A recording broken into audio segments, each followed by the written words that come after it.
po sa mga kapatid nating gumagamit ng GoTime Bank. Kayo ang panibagong pinupunterya ng mga scammer. May ilang GoTime user kasi ang nawalan ng pera dahil sa pang-i-scam. Nasa frontline ng balitang yan, si Gary De Leon. Paalis ng bansa para sa international coverage ang journalist si Bienda Calanyo. Pero bago umalis, dumaan daw siya sa mall para mamili ng pamasko gamit ang kanyang card sa GoTime Bank.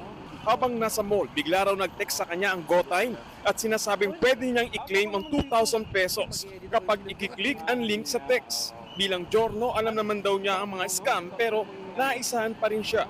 So kung makakatipid ka sa halagang 2,000 na gift certificate, doon ako nadali. So hindi ko na inisip na dapat tignan ko sa app. Hiningan din daw siya ng one-time password o OTP, saka ipinalagay sa website na nasa link. Kung titingnan, mukha raw itong lehitimong website ng GoTime.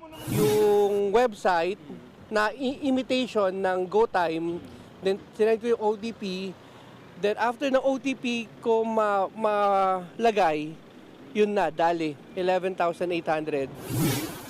Maging ang isa pang GoTime user na si Chad Dobo na engganyo rin sa 2,000 voucher na itinext din sa kanya. Na-check ko po yung GoTime Bank, so akala ko po legitimate. Mali ko din po, hindi ko rin po talaga na-check ng maayos.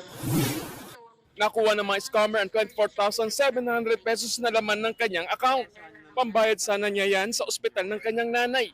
Ginagamit ang GoTime Bank bilang isang debit card para sa hassle-free na pagbabayad sa tuwing namimili. Patok din daw ito sa mga mahilig mag-travel dahil nagagamit din ng GoTime abroad. Nasa 5 milyon ang subscriber ngayon ng GoTime Bank. Kaya pinag-iingat ng PNP Anti-Cybercrime Group ang publiko sa naglipa ng mga scam gamit ang text message. Hindi na to bago. Nagiging talamak siya ngayon kasi syempre nga Pasko, so lahat ng mga scammers ngayon gagawa ng mga paraan. Kokopyahin nila ang mga official link, pero yung link na to, bogus to, fake to. Lumang estilo na raw ito na ginagawa ng pang-scam sa mga virtual wallet app.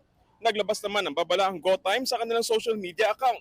Ayon sa kanila, hindi sila nagpapadala ng mensahe na may kasamang link. Agad din daw i-report sa kanila kung sakaling may mapansing kahina-hinala.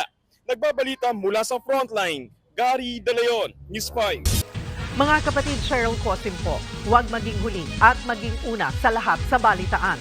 Para sa tuloy-tuloy na talakayan sa frontline, mag-follow at mag-subscribe sa social media pages ng News 5.